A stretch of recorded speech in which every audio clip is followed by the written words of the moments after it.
আসে তখন মনটা কি হয়? প্রফুল্ল হয়। কোরআনের বৈশিষ্ট্য হলো এটা, এটা কানে গেলে অন্তরে কাজ হয়। সুবহানাল্লাহ পড়েন। ওমর ইবনে আল খাত্তাব রাদিয়াল্লাহু তাআলা বলেন, দেখি আমার একটু পড়ে শোনাও তো। যাই হোক, পড়ার ব্যবস্থা করা হলো। ওমর ইবনে আল খাত্তাব রাদিয়াল্লাহু তাআলা বললেন, নিয়ে চলো আমারে মুহাম্মাদুর রাসূলুল্লাহর কাছে, আমি এখন তার কাছে আত্মসমর্পণ করব। দুনিয়ার মুমিনগুলি, মক্কার একজন বিদঘুটা হত্যাকারী ভয়াবহ সন্ত্রাস, যিনি সন্ত্রাসের জন্য বের হয়ে গেছেন, আল্লাহর কোরআন শুনিয়া শান্তির পথে মুহাম্মদুর রাসূলুল্লাহর কাছে গেলেন। আল্লাহু আকবার। এই ভাইরা আমার, ওমর ইবনে আল খাত্তাব নিজে বলতেছেন, এর অনেক আগে আমার ভিতরে ইসলাম ঢুকে গেছে। সুবহানাল্লাহ। ওমর ইবনে আল খাত্তাব বলেন যে তখন তিনি 20 অথবা 22-23 বছরের টকবকে যুবক। তো তিনি অভিজাত কুলের সন্তান ছিলেন, তাদের একটা ক্লাব ছিল। তো তিনি বলছেন, সেই ক্লাবে আমরা সন্ধ্যার পরে বসতাম, মদের আসর বসত, কবিতা আবৃত্তি করতাম, গান গাইতাম, ক্লাবে যাওয়া হয়। তো একদিন আমি ক্লাবে গেছি, গিয়ে দেখলাম এটা বন্ধ। শেষ পর্যন্ত ফিরে আসতেছি, তো বাইতুল্লাহর সামনে দিয়ে যাচ্ছেন, ওনাদের বাড়ি বাইতুল্লাহর আশেপাশে চতুর্দিকে। তখন ভাবলেন যে আমি বাইতুল্লাহটা তওয়াফ করে যাই। তখনও জাহিলি যুগে তওয়াফ চলত। তো বাইতুল্লাহ তওয়াফ করছেন, তিনি বলছেন, মাকামে ইব্রাহিমের কাছে যাওয়ার সাথে সাথে একটা আওয়াজ আসলো।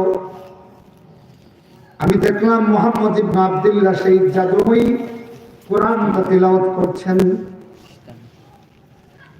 তখন আমি চিন্তা করলাম যে এই অবস্থায় আগে মুহাম্মদের তিলাওয়াতটা শুনে নেই, তাওয়াফ শেষে করতে পারে। মুহাম্মদ যদি তিলাওয়াত বন্ধ করে দেয় তাহলে এইটা পাবো না।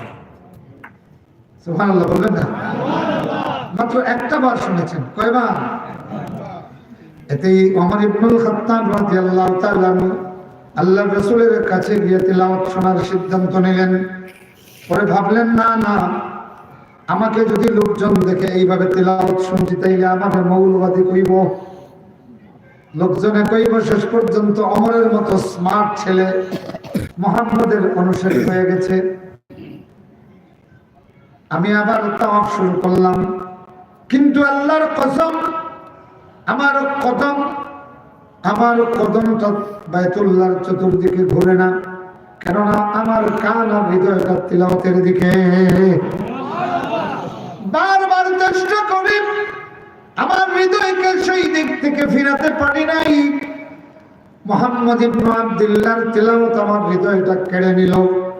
শেষ পর্যন্ত চিন্তা করলাম, উনি যতক্ষণ তিলাওয়াত করবে আমার পক্ষে বাইতুল্লাহ তাওয়াফ করা সম্ভব না।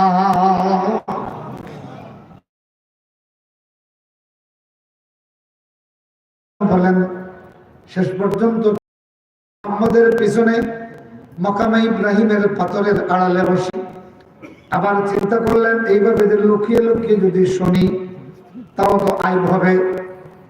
এরপরে সিদ্ধান্ত নিলাম বাইতুল্লাহর চাদরের নিচে ঢুকে যাই। আল্লাহু আকবার। ওমর ইবনে আল খাত্তাব বলেন, মাকামে ইব্রাহিমের সামনে আসার আগে রুকনে ইয়ামানের ভিতরে ঢুকিয়ে আমি বাইতুল্লাহর চাদরের আড়াল নিয়ে গেলাম। এইভাবে আস্তে আস্তে বাইতুল্লাহর দরওয়াজার সামনে এসে গেলাম। আল্লাহর কসম, মুহাম্মদ আর আমার মধ্যে বাইতুল্লাহর চাদরের আড়াল ছাড়া আর কোন আড়াল ছিল না। হৃদয়ের সমস্ত আবেগ উজাড় করে আমি শুনলাম মুহাম্মদ ইবনে আব্দুল্লাহ তিলাওয়াত বন্ধ করে দিলেন। আমার তখন জ্ঞান ফিরে আসলো। অজান্তে আমি দেখলাম আমার দুইটা চোখ দিয়ে পানি পড়তে পড়তে আমার গাল ভাসিয়া আমার জিহ্বা পর্যন্ত পানি হয়ে গেছে।